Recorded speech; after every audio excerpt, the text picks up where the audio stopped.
সত্যি করে বাড়িতে শাশুড়ি মা একদিন না থাকলে আমার পুরো কাজের ঠেলা যেন চোখে মুখে অন্ধকার দেখি। কালকে গেছে মা ননদের বাড়িতে, তাই আজকে ভোরবেলা ঘুম থেকে উঠে উঠোন ঝাড় দিয়ে দিলাম, কারণ উঠোন ঝাড়টা মাই দেয়।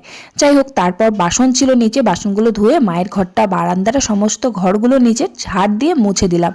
নিচের ঘরগুলো মাই ঝাড় দিয়ে পরিষ্কার করে, আজকে মা নেই তাই আজকে আমি ঘরগুলো ঝাড় দিয়ে মুছে এই যে কুয়ো পাড়টা ভালো করে ঝাড় দিয়ে পরিষ্কার করে আমি উপরে চলে এলাম। মানে নিচের কাজটা পুরো কমপ্লিট করে আমি উপরের কাজগুলো কমপ্লিট করে নিলাম।